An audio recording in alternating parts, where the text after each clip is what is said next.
हाय बच्चों, कैसे हैं आप लोग। मैं ब्रजेश सर आप सबको आपके अपने YouTube चैनल पर हृदय से अभिनंदन करता हूं। बाबू, आज मैं बहुत शानदार टॉपिक लेकर आया हूं और जो बहुत शानदार होने वाला है। मैं आज भूगोल का एक महत्वपूर्ण पार्ट रिसोर्स एंड डेवलपमेंट, संसाधन एवं विकास पाठ को लेकर आया हूं। आप चाहे जिस परीक्षा की तैयारी करते हो, हर परीक्षा के दृष्टिकोण से बहुत बहुत इंपॉर्टेंट है ये पार्ट।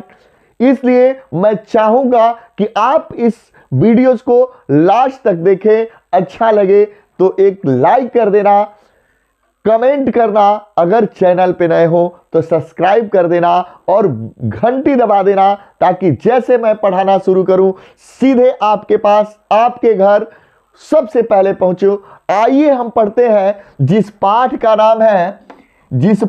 नाम है रिसोर्स एंड डेवलपमेंट। क्या नाम है? रिसोर्स एंड, ठीक है, रिसोर्स एंड डेवलपमेंट। ठीक है, रिसोर्स एंड डेवलपमेंट का अर्थ है क्या है? संसाधन। संसाधन एंड मतलब एवं, डेवलपमेंट मतलब क्या होता है बाबू? विकास। ध्यान से देखना, हमने क्या लिखा है? संसाधन एवं विकास। देखिए, सबसे पहले हम बात करते हैं संसाधन पे। आखिर ये संसाधन है क्या?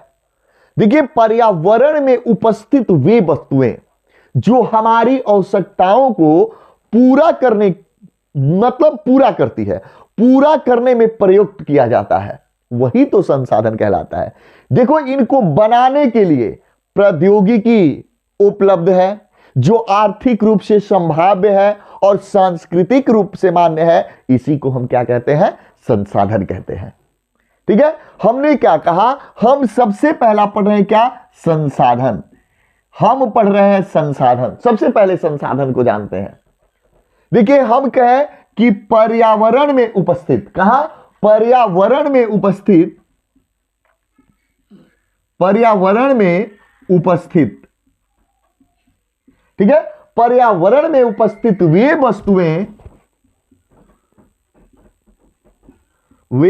वस्तुएं जो हमारी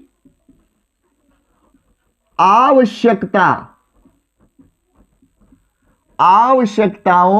ठीक है, आवश्यकताओं को पूरा करने में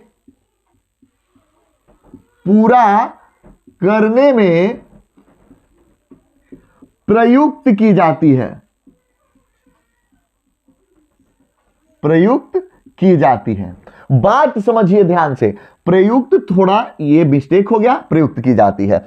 हमने कहा पर्यावरण में उपस्थित वे वस्तुएं जो हमारी आवश्यकताओं को पूरा करने में प्रयुक्त की जाती है। अब देखिए, ये वस्तुएं कैसे होती हैं? जो प्रौद्योगिकी में उपलब्ध होती हैं। कैसे? प्रौद्योगिकी में उपलब्ध,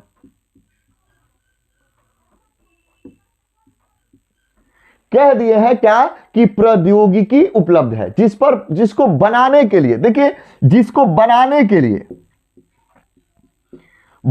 के लिए इनको प्रौद्योगिकी उपलब्ध है। क्या उपलब्ध है? प्रौद्योगिकी उपलब्ध है। अब दूसरी बात यह है, जो आर्थिक रूप से संभाव्य है। क्या है? आर्थिक रूप से जो संभाव्य है। क्या है? संभाव्य है, आर्थिक रूप से संभाव्य है और सांस्कृतिक रूप से मान्य है।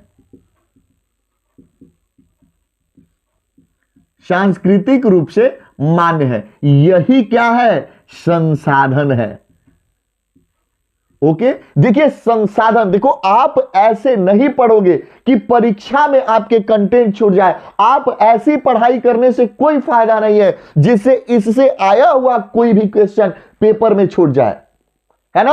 आप एकदम ध्यान से देखिए, क्या है संसाधन, क्या है पर्यावरण में उपस्थित वे वस्तुएं जो हमारी आवश्यकताओं को पूरा करने में प्रयुक्त की जाती है, क्या कहलाता है, संसाधन कहलाता है। अब देखो इतना ही नहीं कि संसाधन हो जाए, बनाने में प्रौद्योगिकी क्या है, उपलब्ध है। संसाधन को बनाने में क्या उपलब्ध है, प्रौद्योगिकी उपलब्ध है। जो आर्थिक रूप से संसाधन क्या है, संभाव्य है। और सांस्कृतिक रूप से क्या है संसाधन, सांस्कृतिक रूप से क्या है, मान्य है। यही कहलाएगा संसाधन। यदि सांस्कृतिक रूप से मान्य नहीं है तो हम ये संसाधन नहीं है। यदि आर्थिक रूप से संभाव्य नहीं है तो भी संसाधन नहीं है। यदि बनाने के लिए उसकी प्रौद्योगिकी उपलब्ध नहीं है तो संसाधन नहीं है।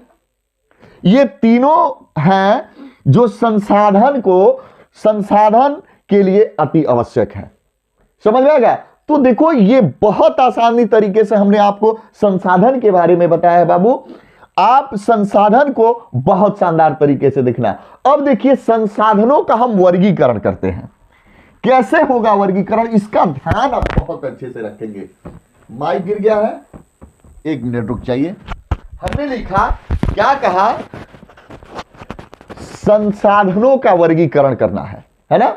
देखो संसाधनों का वर्गीकरण कैसे करेंगे, हम लिखें संसाधनों का वर्गीकरण। क्या लिखें, संसाधनों का वर्गीकरण।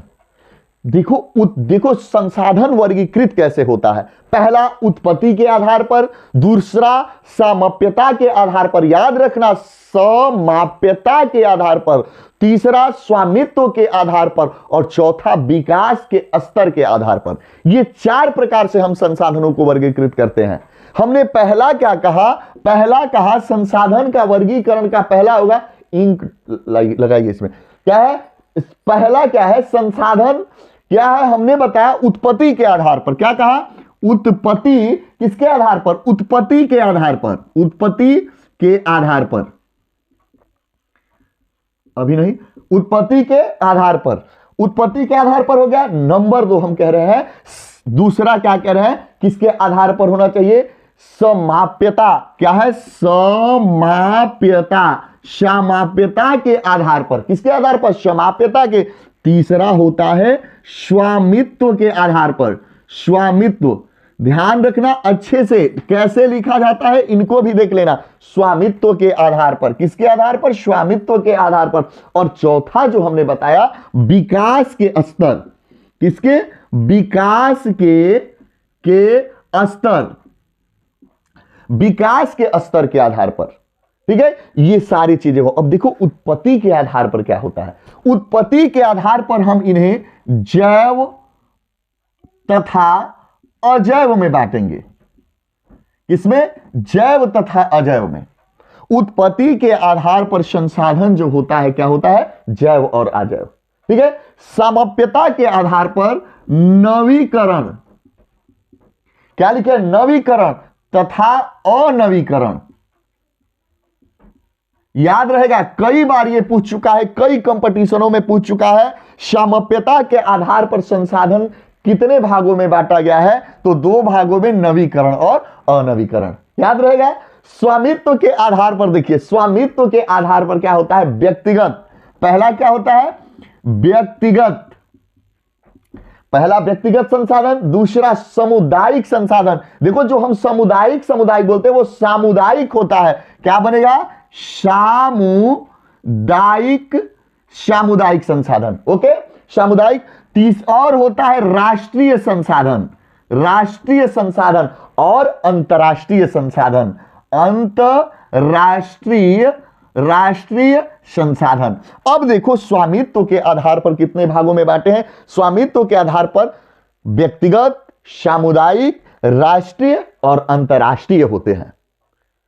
ओके, अब हम किसका, विकास के स्तर के आधार पर, किसके, विकास के स्तर के आधार पर हम अब जानेंगे। देखिए क्या होता है, विकास के स्तर के आधार पर पहला होता है संभावी।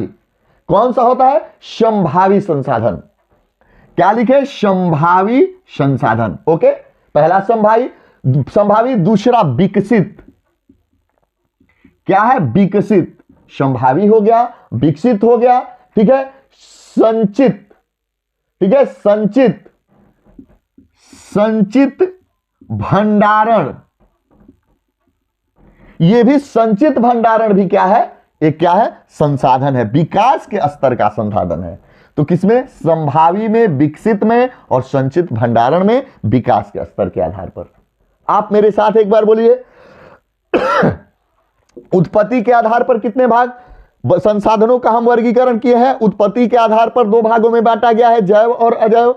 सामाप्यता के आधार पर नवीकरण अनवीकरण, याद रखना, नवीकरण अनवीकरण, सामाप्यता और उत्पत्ति के आधार पर जैव और अजैव। स्वामित्व के आधार पर व्यक्तिगत सामुदायिक, स्वामित्व के आधार पर व्यक्तिगत सामुदायिक, राष्ट्रीय अंतरराष्ट्रीय।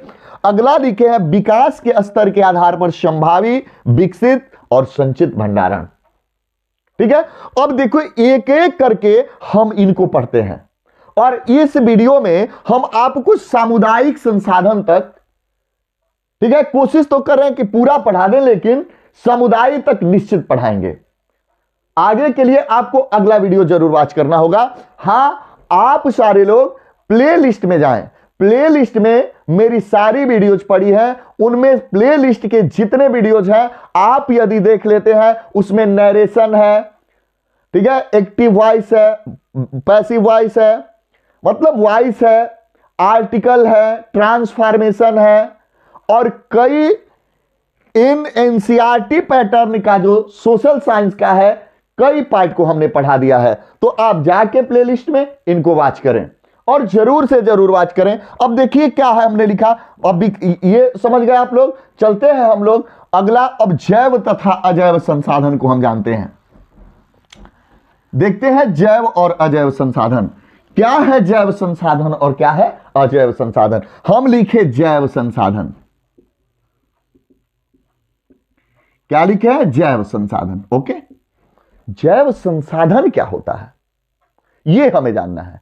देखिए क्या है, इसकी प्राप्ति जैव मंडल से होती है। कहां से होती है, जैव मंडल से, जिसमें मनुष्य, वनस्पति, प्राणी, मत्स्य और पशुधन आदि आते हैं। समझ में आ गया पूरा। हम इसका इस संसाधन, जैव संसाधन की प्राप्ति कहां होती है, इसकी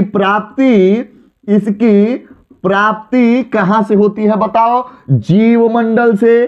कहां होती है, जीव मंडल से, याद रहेगा कहां से होता है, जीव मंडल लिख लो या जैव मंडल लिख लो, जैव मंडल से होता है। अब देखो इसमें कौन आते हैं, मनुष्य आएंगे, बोलो, जीव है ना, मनुष्य, वनस्पति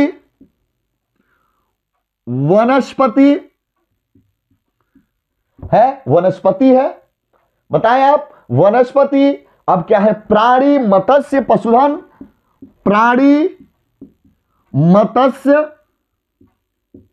और पशुधन, ये सारे क्या है, जैव संसाधन है। कोई दिक्कत, देखिए जैव संसाधन, इस जैव संसाधन की प्राप्ति जैव मंडल से होती है। जैव संसाधन के अंतर्गत मनुष्य, वनस्पति, प्राणी, मत्स्य, पशुधन आदि आते हैं। क्लियर। अच्छा बताओ, पशुधन किसके अंतर्गत आते हैं, जैव संसाधन, प्राणी किसके, जैव संसाधन, मत्स्य जैव संसाधन, मनुष्य जैव संसाधन, वनस्पति जैव संसाधन, और ये जैव संसाधन क्या है, इसकी प्राप्ति कहां से होती है, जैव मंडल से होती है। कई क्वेश्चन बने हैं इसमें। ओके, चलिए अब अगले को देखते हैं, अजैव संसाधन। अजैव संसाधन क्या है, आते हैं अजैव संसाधन। बहुत आराम से आप पढ़े। देखिए हमने क्या कहा, अजैव संसाधन। देखो इसकी प्राप्ति निर्जीव वस्तुओं से होती है। इसकी प्राप्ति क्या होती है, इसकी प्राप्ति जो होती है कहां से होती है बताओ, निर्जीव वस्तुओं से। कैसे, निर्जीव वस्तुओं से, निर्जीव वस्तुओं से इनकी प्राप्ति होती है। क्लियर। अब बताओ अजैव संसाधन की प्राप्ति कहां से होती है, निर्जीव वस्तुओं से होती है। अब देखो इसमें कौन कौन से चीज आते हैं, इसमें चट्टानें आती हैं। जितनी चट्टानें हैं वो कौन सी है, अजैव संसाधन। धातुएं जितनी है वो क्या है, अजैव संसाधन। क्लियर हो गया आप? चट्टानें कौन सी संसाधन है? अजैव। धातुएं कौन सी संसाधन है? अजैव। इनकी प्राप्ति कहां से होती है? निर्जीव वस्तुओं से होती है। क्लियर? अब देखो उत्पत्ति के आधार पर जो था जैव अजैव हमने आपको पढ़ा दिया। अब देखिए नवीकरण और अनवीकरण का बात आता है। बहुत शानदार ये है, हर बार पेपर में पूछा गया है, हर बार चाहे आप जितनी बार पेपर को उठा कर देख लो पूछा ही पूछा गया है, नवीकरण और अनवीकरण संसाधन। आइए इसका हम अध्ययन करते हैं। बात क्या है? हम कह रहे हैं नवीकरण संसाधन। लिख लिया नवीकरण संसाधन। अब देखिए ऐसे संसाधन, ध्यान से समझना, ऐसे संसाधन जिनका भौतिक, रासायनिक व यांत्रिक क्रियाओं द्वारा नवीकृत किया जा सकता है। हमने क्या कहा? भौतिक, रासायनिक और यांत्रिक क्रियाओं द्वारा नवीकृत किया जा सकता है। नवीकृत का मतलब क्या है? ठीक है, इसको पुनः उपयोगी बनाया जा सकता है। एक बार उपयोग कर लो और पुनः उपयोग में लाओ, वही क्या कहलाएगा? नवीकरण। ओके, जैसे सौर ऊर्जा नवीकरण संसाधन है, पवन ऊर्जा, जल, वन, एक बार प्रयोग करने के बाद आप पुनः इन सब का प्रयोग कर सकते हैं, इसलिए यह कौन सा है? नवीकरण। कोई दिक्कत? लिखिए ऐसे संसाधन, क्या हम लिखें? ऐसे संसाधन है ना, जिनका प्रयोग, जिसका भौतिक, रासायनिक, यांत्रिक, क्या लिखे? भौतिक, रासायनिक और यांत्रिक क्रियाओं द्वारा नवीकृत किया जा सकता है। क्या किया जा सके? नवीकृत किया जा सके, अर्थात पुनः प्रयोग में लाया जा सके। बात समझ में आ रहा है हम क्या कह रहे हैं? ऐसे संसाधन जिसे भौतिक, रासायनिक, यांत्रिक क्रियाओं के द्वारा नवीकृत किया जा सके, अर्थात पुनः प्रयोग में इसे लाया जा सके, मतलब पुनः प्रयोग में इसे लाया जा सके, यही क्या कहलाता है? नवीकरण संसाधन। ठीक है, पुनः उपयोगी बनाया जा सके, या लिख लो, या पुनः प्रयोग में लाया जा सके या उपयोगी बनाया जा सके, इसी को कौन सा कहते हैं? अब इनमें कौन कौन से आते हैं बताओ? सौर ऊर्जा, ये कौन सा संसाधन है? नवीकरण संसाधन। बोलो। पवन ऊर्जा, ये कौन सा संसाधन है? नवीकरण संसाधन। जल कौन है? वन, नवीकरण संसाधन, याद रहेगा। सौर ऊर्जा क्या कौन सा संसाधन है? नवीकरण संसाधन। पवन ऊर्जा नवीकरण संसाधन, वन ऊर्जा नवीकरण संसाधन, जल ऊर्जा कौन सा है? नवीकरण। जल क्या है? नवीकरण। वन क्या है? नवीकरण संसाधन। अब देखो क्या है संसाधन, ठीक है, नवीकरण संसाधन क्या है? ऐसे संसाधन जिसका एक बार प्रयोग करने के बाद पुनः उपयोगी बनाया जा सके, नवीकरण संसाधन। नवीकरण संसाधन को किस रूप में नवीकृत किया जा सकता है? भौतिक, रासायनिक और यांत्रिक क्रियाओं द्वारा। ओके, बहुत आसान तरीके से मैं एक एक चीज को आपको समझा देता हूं। इस पे एक कमेंट और एक लाइक तो बनता है बाबू। ठीक है, आते हैं अब अगले चीज को देखते हैं, अनवीकरण संसाधन। ये क्या हो गया? नवीकरण हो गया। अब अनवीकरण संसाधन, अनवीकरण संसाधन को हम देखते हैं। ये क्या है? अनवीकरण संसाधन कहे हैं अनवीकरण संसाधन। एक बार प्रयोग के बाद ये संसाधन समाप्त हो जाते हैं, इनका पुनः प्रयोग नहीं किया जा सकता। एक बार प्रयोग के बाद पुनः प्रयोग में उपयोगी, पुनः प्रयोग में न लाया जाए, अर्थात समाप्त हो जाए। अब बताओ कि यदि हम पेट्रोलियम पदार्थ को ले, जैसे पेट्रोल ही हम गाड़ी में भरवाते हैं, अगर पेट्रोल को हम ले लें, और अगर पेट्रोल को एक बार प्रयोग करके पुनः प्रयोग किया जा सकता है? नहीं किया जा सकता। एक बार प्रयोग करने में, अब देखो इसको बनने में हजारों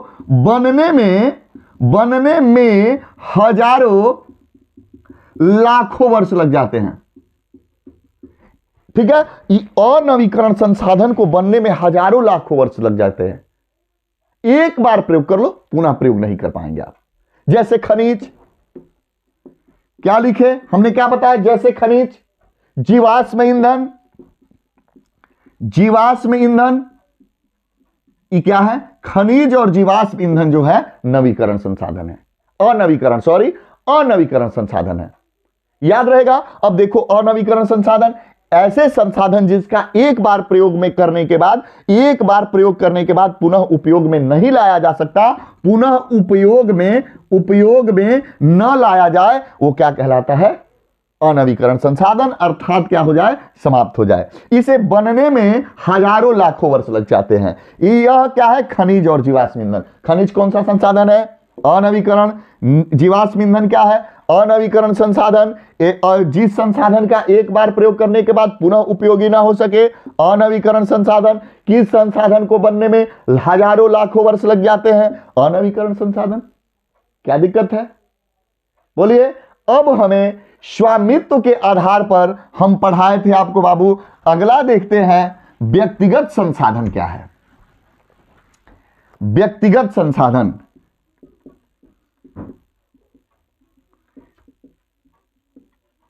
हमने लिख दिया व्यक्तिगत संसाधन, निजी व्यक्ति का जिस संसाधन पर अधिकार हो, जिस संसाधन पर किसका? एक व्यक्ति विशेष का अधिकार हो, वही क्या कहलाता है?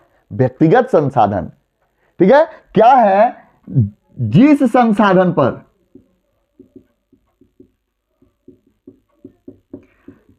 निजी, किसका? निजी, है ना, व्यक्तियों का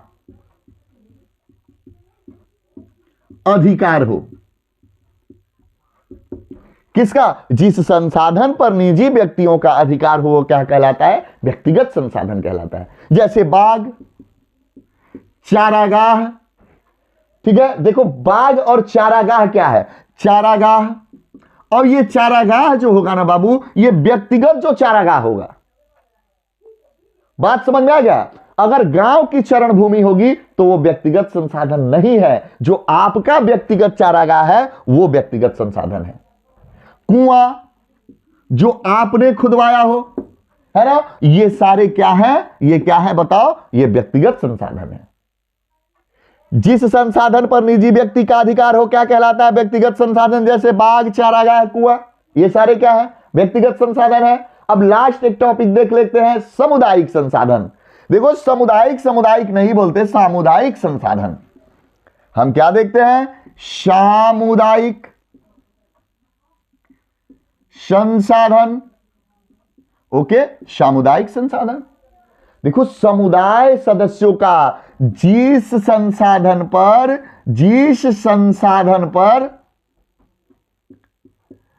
ठीक है, समुदाय